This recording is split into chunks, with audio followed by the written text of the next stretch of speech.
those thoughts that make you feel dormant until a squeal, a tyrant with the eels.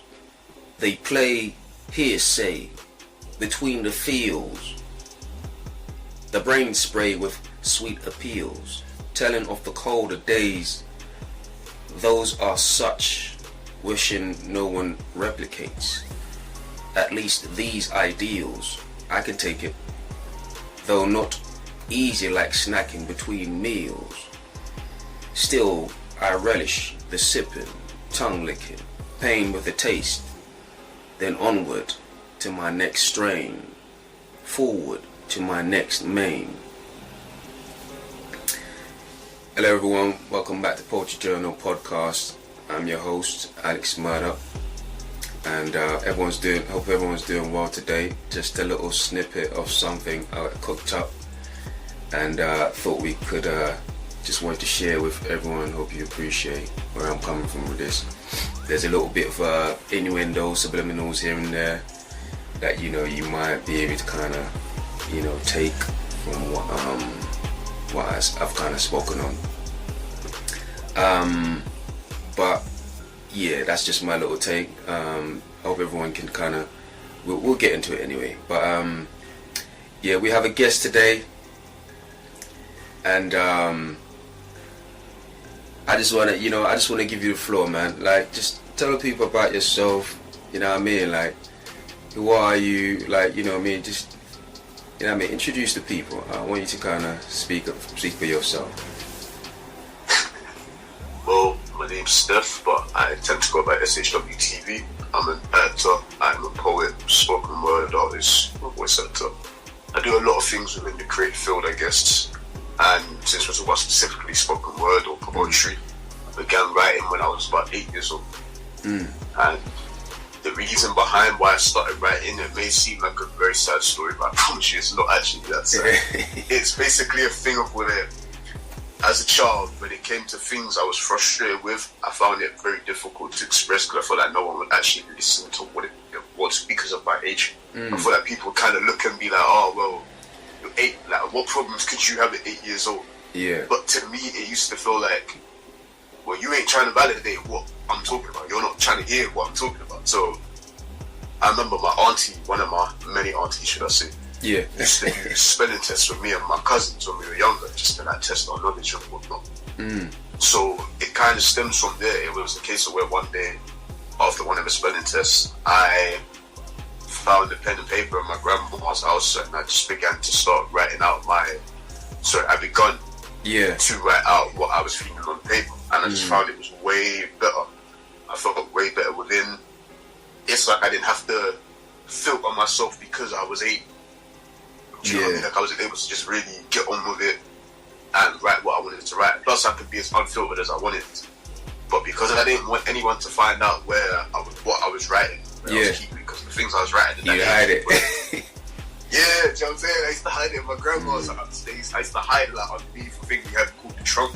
It was like any of like the old clothes that we had worn over the years. We used to keep them in there so we could sleep in them. Do you know what I mean? So I used to like have to hide it underneath that. I have no idea how I got it. It's 11 hours.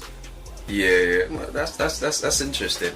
To an extent, I can kind of relate to that. I think until you get to a certain point where like you're kind of, you know what you're about and you know yourself truly. Being in a space where like it's almost like you're trying to express something. It could be about anything. You know what I mean? It's just like that whole thing of just like, oh man, being who you are, unless you know who you are, there's a certain thing about expression that you find uncomfortable. Do you get what I mean? And I think exactly. When you mature and you get to a certain place, I think that's where it's almost like that's when you flip from almost like not wanting to be, in a sense, vulnerable or like putting your stuff out there, because that comes with almost people discriminating or like feeling a certain way about it. Do you get what I mean? Having their own opinion on your situation, to almost like, in a sense, unapologetic where it's almost like it is what it is. You know, this is me, and like this is what I do.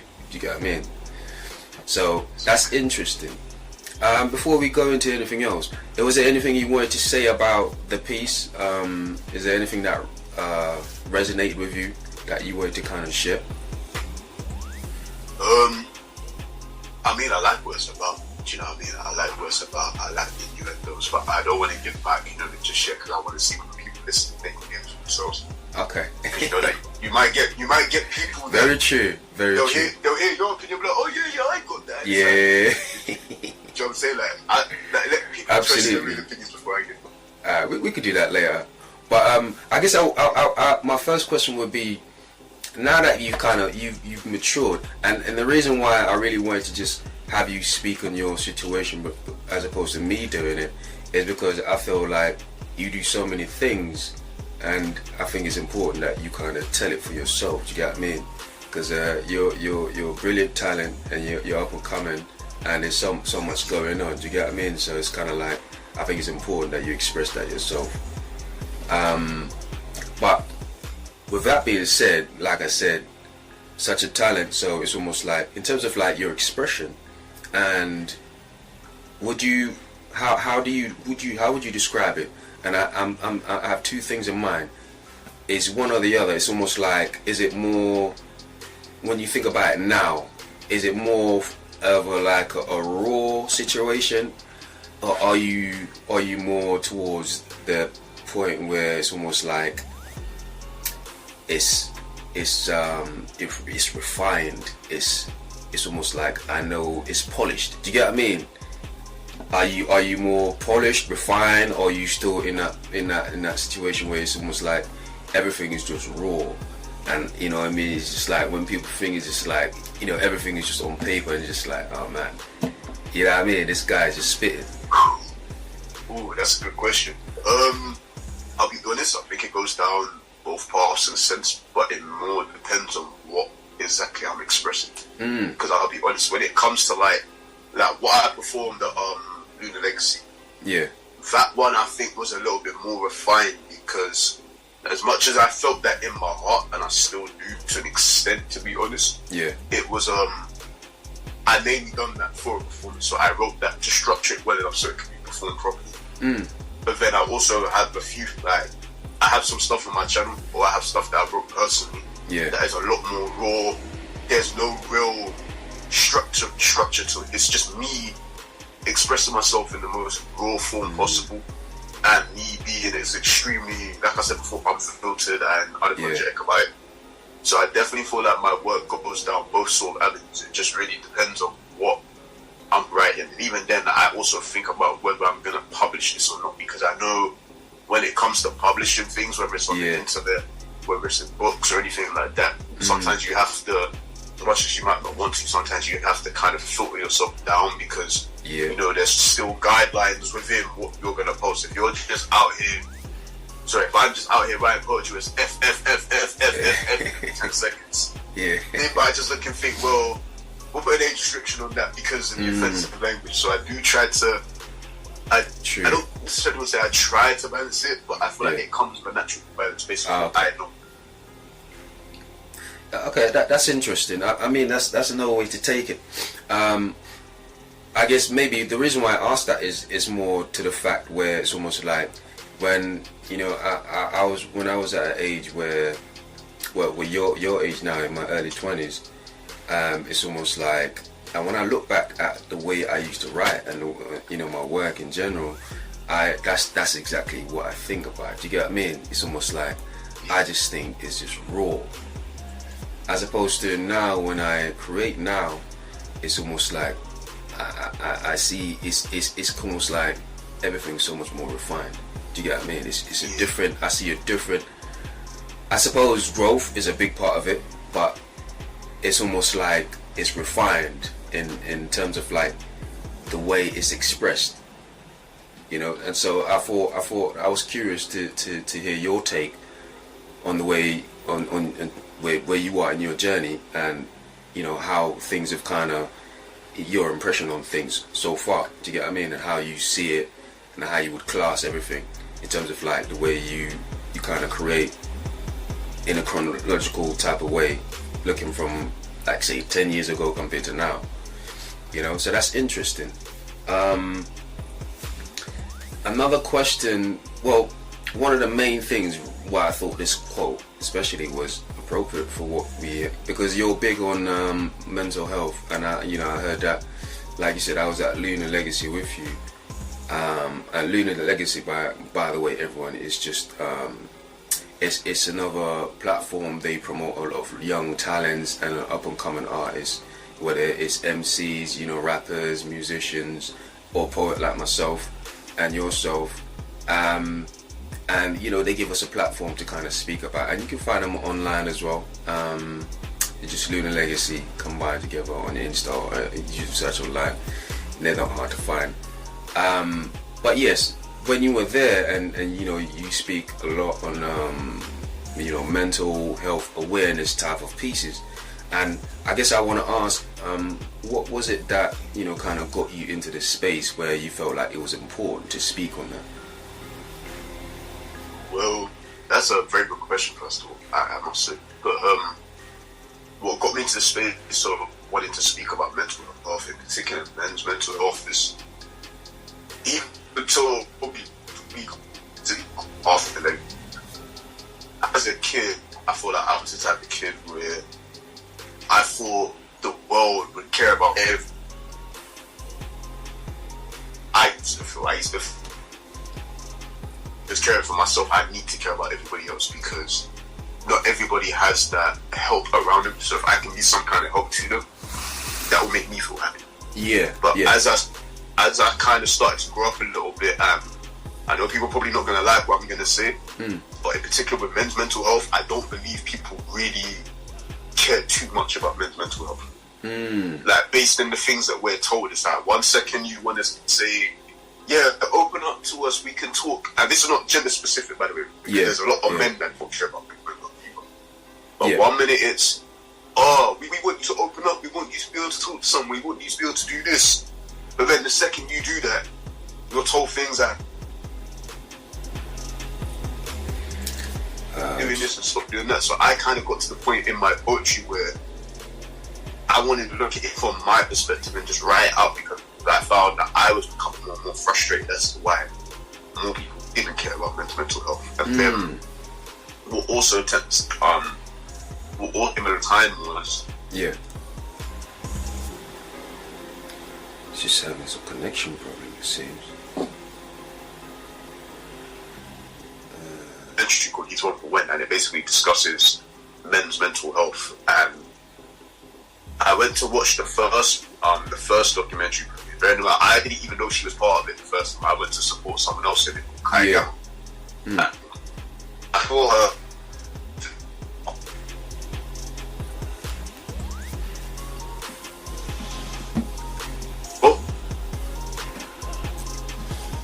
Hello, just a minute, people. Just having some connection problem. You just went for a second there. Are you back? Oh, sorry. Can you hear me? Can you hear me now? Yeah. Yeah, I can hear you. Sorry, what was the last thing you heard me say? I think you mentioned somebody by the name of Kaya. Oh, Kai. Okay. So I originally went to watch the He's One for When documentary, the first premiere of it. Yeah. To support the guy called Kai Gamma, because of the acting thing I was a part of. He was also on it. Okay. So then I saw Chia in the documentary, and I'm thinking, because I've known Chia for years, and that's fun. You know what I mean?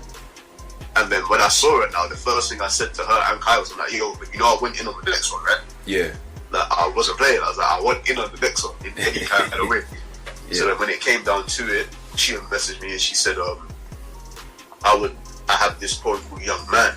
And she sent it to me. I remember I was on the coach going to Bournemouth to see my friend, and I was reading the poem. Yeah. And I was like, wow, like, this is really powerful. But that was based on, I think it was someone that a young person she's worked with that ended up committing suicide, or a friend of hers that committed suicide. Yeah. And she basically wrote that poem based off of that, and she challenged me to respond to it. Okay. So I wrote one response, and I liked it, but I was like, I want to write another one just to be safe with it. Yeah.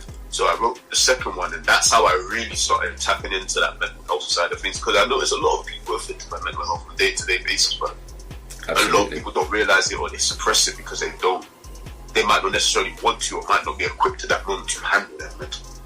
Very true. So I felt like if I could be a voice for that in some capacity, then I will get that same happiness I used to feel as a child with helping people.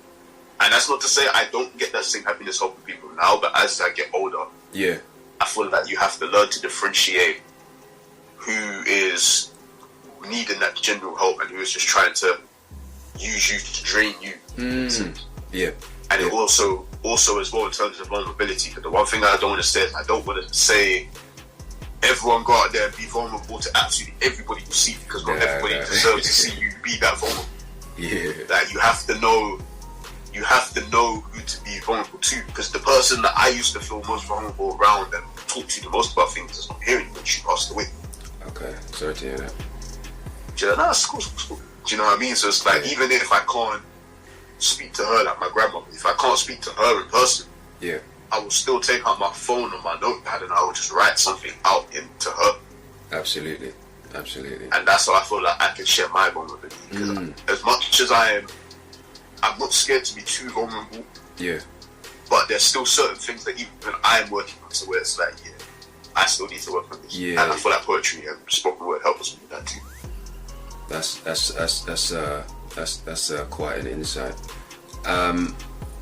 But you also act as well. So, in terms of like, is that another branch of the whole creativity as a whole for you that helps to kind of not only helps with mental health, like, you know, just kind of like the whole handling your situation when things might feel a bit, you know, hard times find you, but it's also another way of like expression and just like putting out awareness as well, in terms of like, you know, what you're speaking of and what you're about, in terms of, even with the mental health.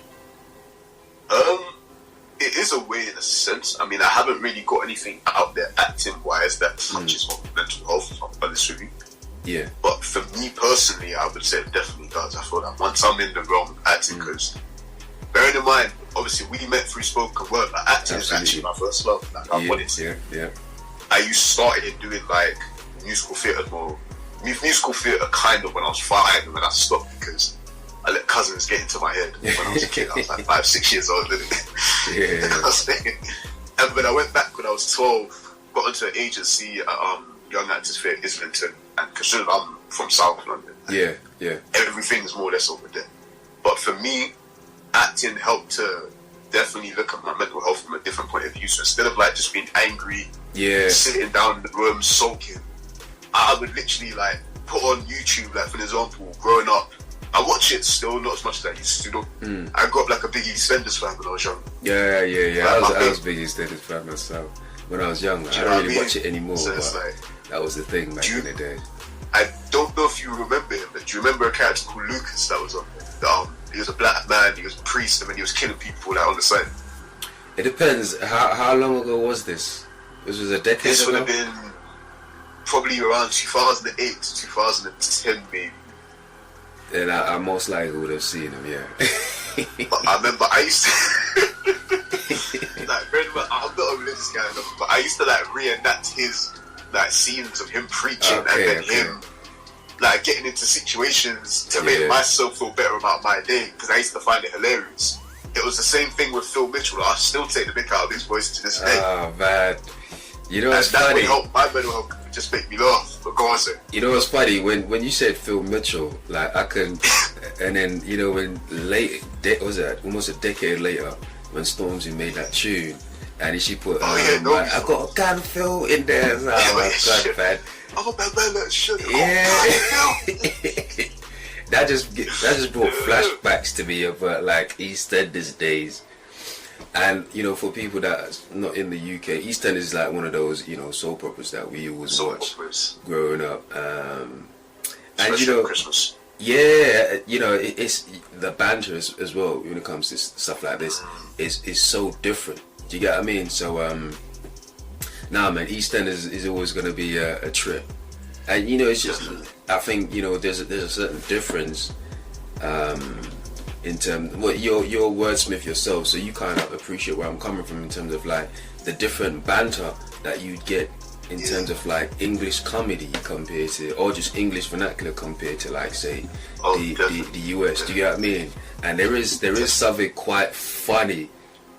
I think a lot of people outside the UK probably might not appreciate it because they don't. Sometimes they might not get the whole slang of it. Do you get what I mean? And you know, it varies. It varies. The different tongues of it.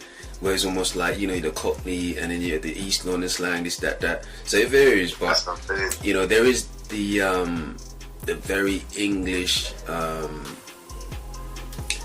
sort of speak, especially from what you find in EastEnders. That is just, I think it kind of adds a bit of spice to the show. Another typical example would be like Fools and Horses, which is another comedy special. I'm not sure if you paid attention to that one, but I haven't done with this. Yeah, but it was quite. I guess what I'm saying is more just the whole expression and the whole slang that, you know what I mean, that's just born from the UK. I think it's just it's something interesting. Do you know what I mean? When you pay attention like I do. But yeah, man, absolutely. So I guess my other question would be like, talk to us about your process of creation. Is there a specific process that you follow, or is it something that you just, you know, you just allow it to happen? Is it just organic for the most part, or do you do it at will because you've kind of mastered the whole creativity process for yourself in a sense? Do you know what's so crazy? And I tell people this all the time. I've been asked this before. My creative process varies so much. So it's like it's organic for the most part. Like, for example, we're having a conversation right now. Yeah. And I can hear a word you say. And I might not even tell you this, but I will go on my phone later on and I'll just, what did he say again? And I'll write it down. Yeah. And then I might come up with a few lines and then I'll stop, and then later on during the day I'll go back to the one thing I do find about my creative processes, however, because it's not structured or anything, it just kind of comes to me when it comes to me.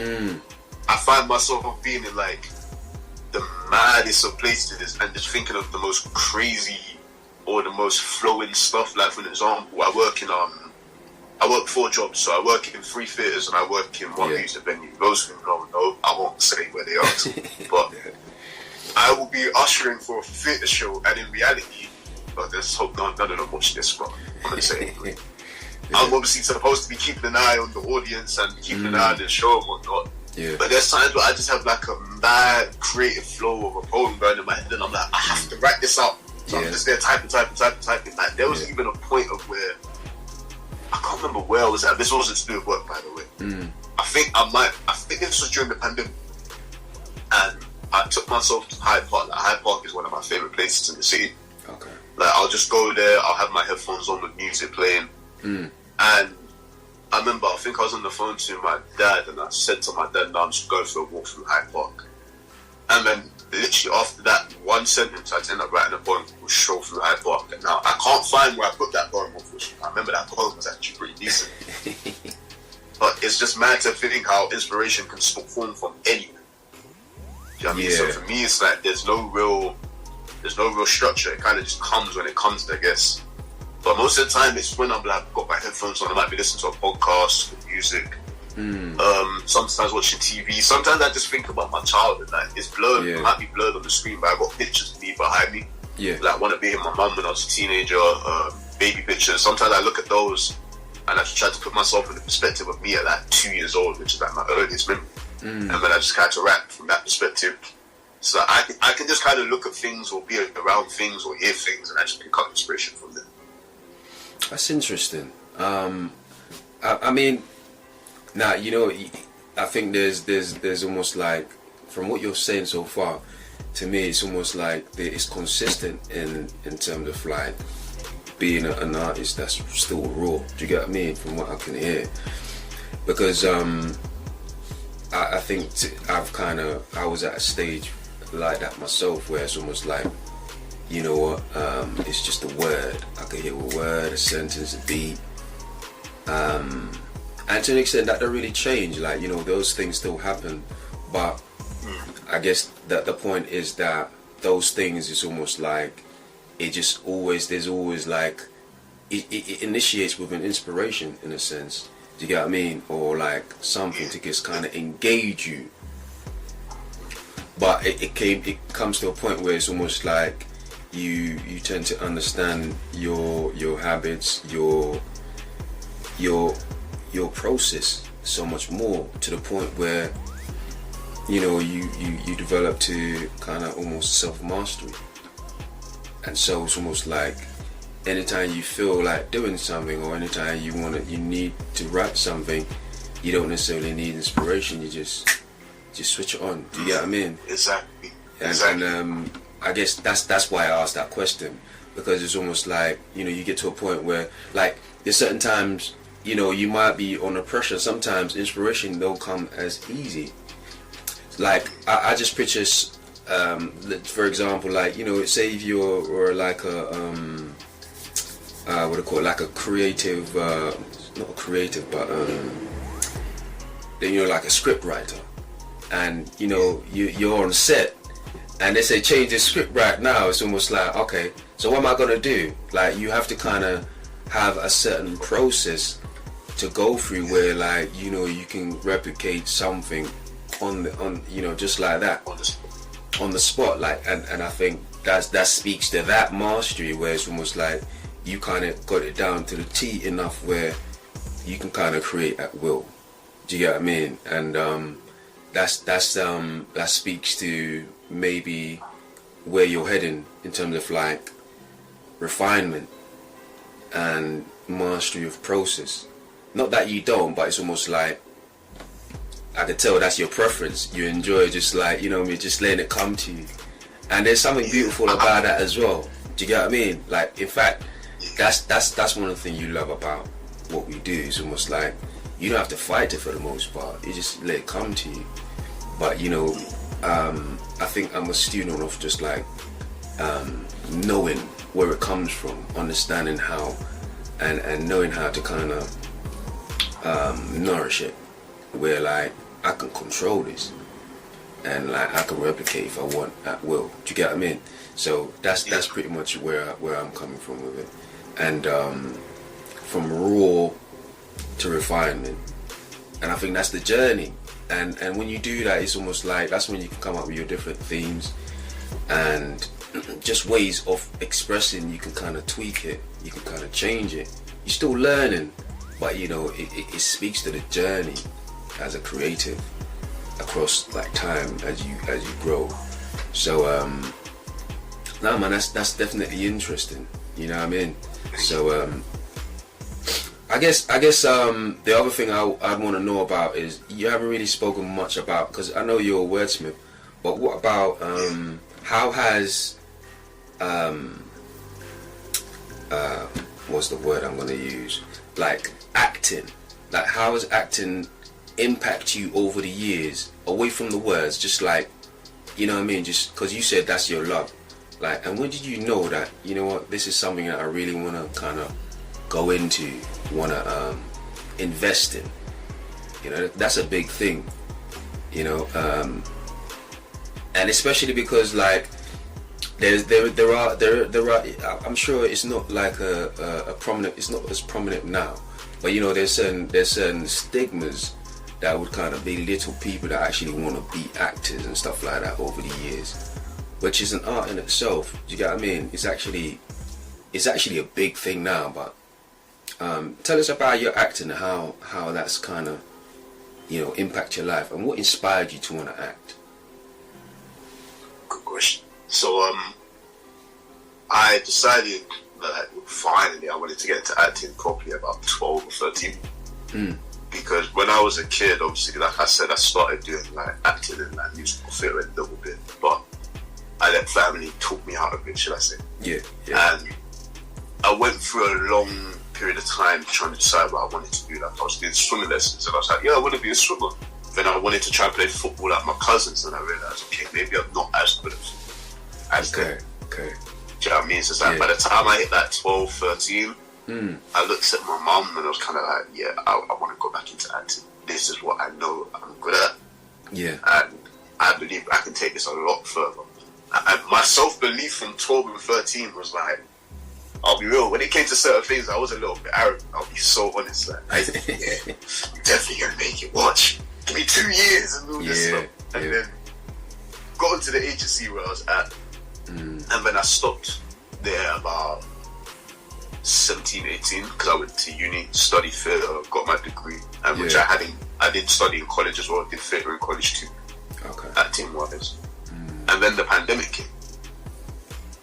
So it was like everything shut down. So I literally said when I finished uni, I want to go get an agent, I want to push this hard, I want to do it.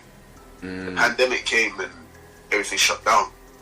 So then as I'm trying to like apply to acting agency and stuff, I'm not getting nothing back. So I'm just like getting disheartened. It's starting to like, it's bothering me, it's frustrating me because I'm thinking, like, what is it that they're not seeing?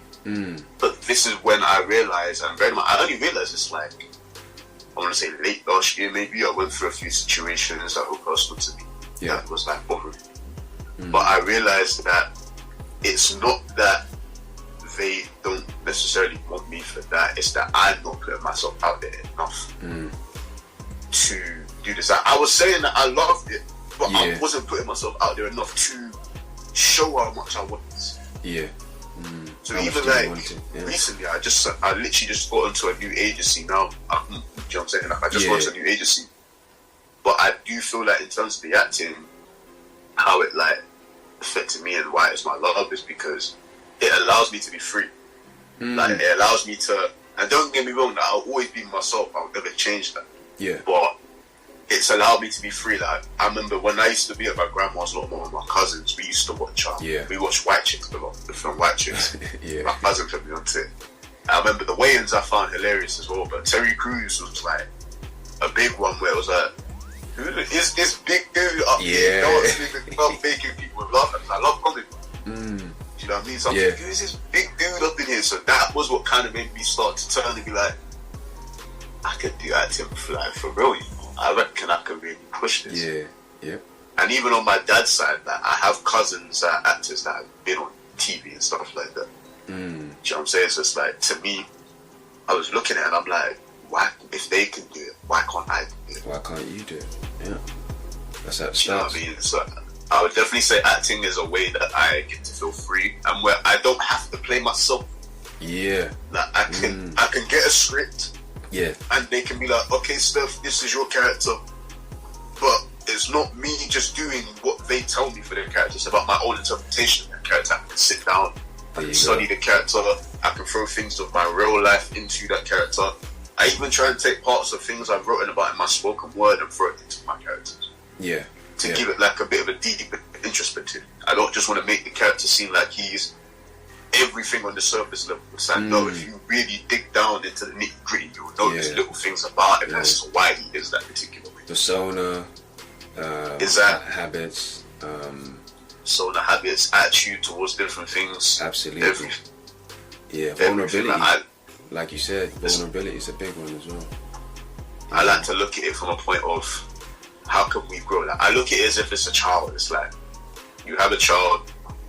You're a parent, you'd be there to help raise and grow that child, you nurture. Oh man, see now you're speaking my language. Because I create, I write stories as well. I'm not sure if you know, but I create stories, and so that's part of it. That's kind of like how I think about it. It's almost like they're all your babies. Do you get what I mean?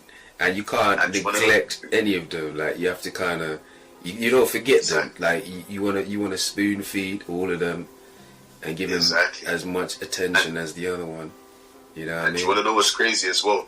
You just as soon as you said stories, you just remind me of something. So, from my first primary school, so when I joined in my first primary school reception, and my mum's told me this in the past too, but they always said that I had an ability to create stories because I noticed even the way I tell stories, I don't really like telling short stories. I like to add the details in so people can get a vivid picture of what I'm talking about. Exactly. You're painting. To me, do you know what I mean? It's like sometimes I hear short stories, I'm just kind of like, I want more. Yeah. I don't always like to leave people wanting. I like people to know, oh, that was a story. Yeah. Do you know what I mean? Like, I enjoy telling Take them on a journey. So, yeah. Exactly. Take them on a journey. That's the best way to phrase it. And that's the thing as well. Like, and you can do that with poetry. So, you know, and even certain poets like myself, I've always, like, I've had that where people have been like, the way you write. This before I started writing stories. Is more like the way you write stories. Sorry, the way you write poetry. I could tell you'd be good at writing stories. And you know, certain things like that. That's kind of like what got me in like curious about writing stories. So you know, as soon as I start to write, it's almost like you caught like another bug to add to the whole umbrella of creativity that you do. Do you get what I mean? So I guess maybe it was always there, it was meant to be. But it's almost like you just need to be in the right situation to kind of realize, you know, what it is, and that you know you have that ability, but essentially, do you get what I mean? So that's interesting, man. It's very interesting. We don't have much time left, but I would say, why don't you tell the people where to find you, maybe what things you got going on, and I'll obviously leave your social media in the link as well when I do post this, which is going to be on all platforms, including Spotify and stuff like that. Thank you. And yes, so where can they find you? Okay, so if you're on Instagram, it's at SHWTV99. If you're on Twitter, it's SHW_TV.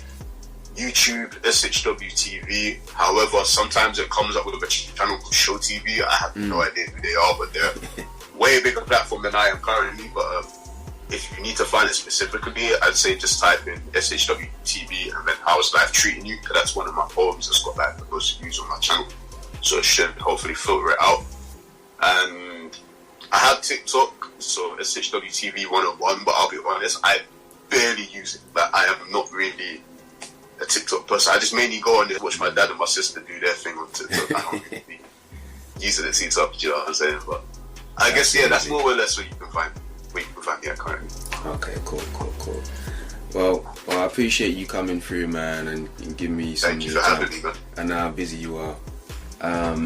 As for myself, I'm actually heading down to Hackney Wick this Sunday. Gonna be at Grove performing, so that's what I got planned for the weekend. I like you know that. What I mean? Ooh, can I shout out something as well? Yeah, sure. So on Thursday the 6th of April, I'm going to be performing as well. So Mustafa. So anyone that was at Lunar Legacy, the guy with the dreads, I called him Lil Wayne, Booker T and all that stuff. But we'll both be performing. I believe it's in Soho. I'll probably have it all over my Instagram from this week coming. So keep an eye out for that if you do want to come down and support for Sisters Who Talk podcast. Yeah. And I wanted to shout out. Cool, man. Cool. Alright, my bro. Take it easy and good talking to you. And until next time. Thank you, my guy, man. Until next time. Take care, man.